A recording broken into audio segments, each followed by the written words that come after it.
Ketika seseorang meninggal dunia, dunia yang selama ini ia kenal berubah dalam sekejap. Semua suara yang dulu menghibur, kini menghilang. Ruhnya mulai ditarik perlahan oleh malaikat maut, dimulai dari ujung kaki, naik ke betis, ke perut, lalu ke dada. Setiap tarikan terasa seperti urat-urat dipisahkan dari daging. Dalam sebuah riwayat disebutkan, saat ruh dicabut, rasa sakitnya lebih perih daripada 1000 tusukan pedang. Tapi tubuhnya kini diam, tidak mampu menjerit atau meronta, sebab yang berteriak bukan jasadnya, melainkan ruhnya sendiri. Ketika ruh itu mencapai tenggorokannya, pandangan matanya memucat. Itulah detik antara hidup dan mati. Ia ingin berkata sesuatu, ingin meminta ampun, ingin menyesal, tapi lidahnya keluh. Allah telah menutup segala pintu kesempatan. Malaikat maut memegang ruh itu dengan lembut bagi orang beriman, namun sangat keras bagi orang yang durhaka. Bagi yang beriman, ruhnya keluar seperti tetesan air dari mulut kendi. Tapi bagi yang fasik, ia tercabut seperti bulu dari daging yang basah. Begitu ruh terlepas, dunia di sekelilingnya tetap berjalan. Keluarga menangis, suara doa terdengar, tapi ia hanya bisa menyaksikan tanpa bisa kembali. Ruh itu menatap tubuhnya yang terbujur.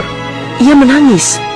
Ia berkata dalam hatinya, "Itu aku, tubuh yang dulu berjalan di bumi, sekarang diam tanpa daya." Ia mencoba masuk kembali ke jasadnya, tapi pintu kehidupan sudah tertutup. Malaikat berkata, "Pergilah, wahai ruh, hidupmu telah selesai."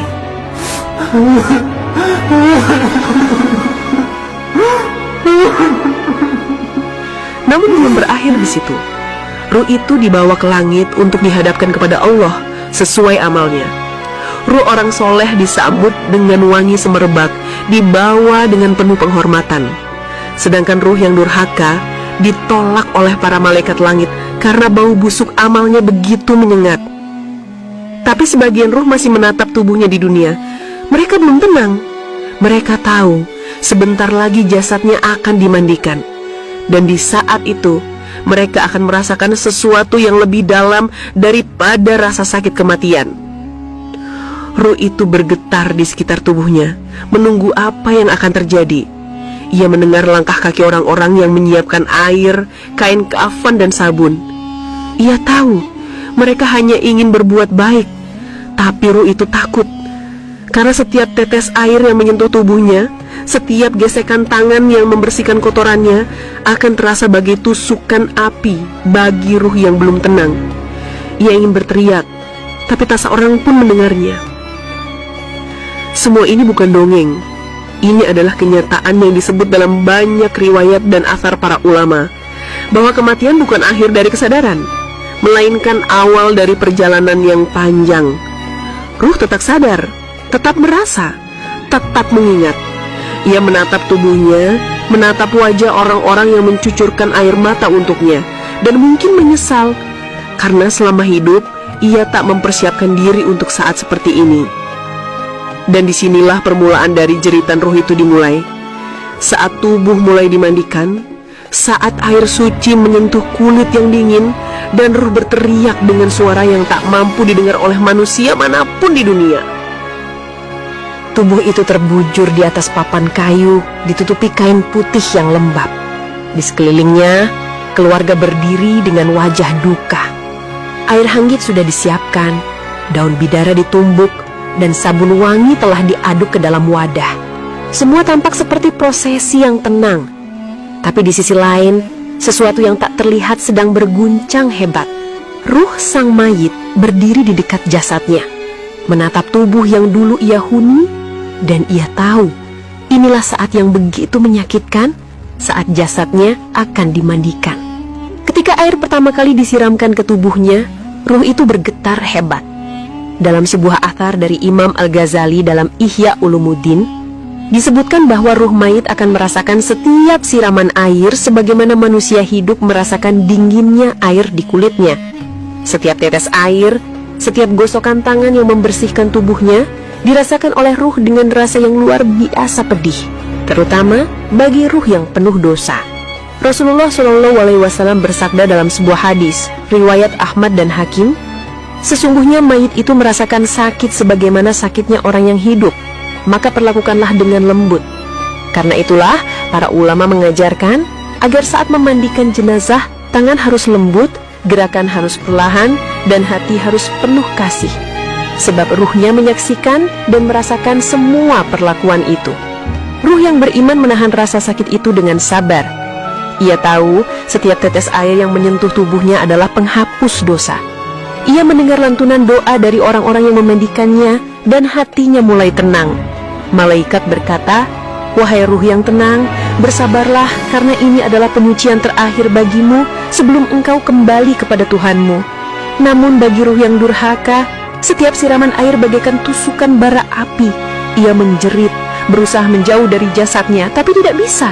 Malaikat maut memerintahkannya untuk menyaksikan tubuhnya sendiri dimandikan. Dalam sebuah athar disebutkan, jika manusia mendengar jeritan ruh ketika mayit dimandikan, niscaya mereka akan pingsan karena ketakutan. Tapi Allah dengan rahmatnya menutup pendengaran manusia dari jeritan itu agar mereka bisa menunaikan tugas terakhirnya dengan tenang. Ketika orang yang memandikan mengangkat tangannya untuk menggosok kepala dan tubuh si mayit, ruh itu berteriak dalam diam, "Lembutlah wahai saudaraku, itulah tubuh yang dulu sujud kepada Allah, jangan kasar." Tapi tidak ada yang mendengarnya. Manusia yang hidup hanya melihat jasad kaku tanpa daya, sedangkan ruhnya melihat dirinya sendiri seolah sedang melalui azab yang tak bisa dihindari. Setelah air terakhir disiramkan, tubuh itu dibersihkan dengan lembut, dikeringkan, lalu diselimuti kain kafan putih. Ruh itu kini mulai merasakan ketenangan yang berbeda. Ia tahu tubuhnya sudah siap untuk dimasukkan ke dalam tanah. Dalam sebuah hadis sahih riwayat Muslim, Rasulullah Shallallahu Alaihi Wasallam bersabda, "Sesungguhnya seorang hamba apabila telah diletakkan di dalam kuburnya dan para pengantar telah pergi meninggalkannya, niscaya ia mendengar suara sandal mereka." Itu artinya, ruh masih sadar, masih bisa mendengar, dan masih memahami apa yang sedang terjadi di sekitarnya. Ketika tubuhnya diangkat menuju liang lahat, ruh itu mengikuti di sisi para pengusung. Ia mendengar takbir, doa, dan tangisan keluarga yang mengiringinya. Setiap langkah mereka menambah haru di dalam dadanya. Ruh orang beriman mulai tenang, karena malaikat memberinya kabar gembira. "Wahai jiwa yang tenang, kembalilah kepada Tuhanmu dengan hati yang ridha dan diridhoi." Tapi bagi ruh yang durhaka, ketakutan mulai menguasai.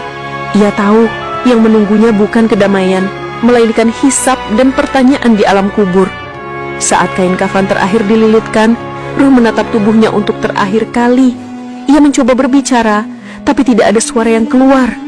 Hanya rasa sesak dan penyesalan yang begitu dalam. Ia ingin kembali ke dunia, ingin memperbaiki amalnya, tapi tak ada lagi waktu. Sahabat Islam Cerah Zahra, semua ini bukan sekedar cerita, tapi peringatan yang nyata dari Allah dan Rasul-Nya. Kematian bukanlah akhir, melainkan pintu menuju kehidupan yang sesungguhnya. Karena itu, selama ruh masih ada di dalam jasad kita, jangan sia-siakan waktu. Perbanyak amal, perbanyak taubat, dan siapkan diri untuk hari di mana kita sendiri akan dimandikan. Semoga Allah menjadikan kita termasuk orang yang ruhnya tenang ketika dipanggil, yang dimandikan dengan penuh kasih, dan disambut dengan senyum para malaikat di alam barzah. Wassalamualaikum warahmatullahi wabarakatuh.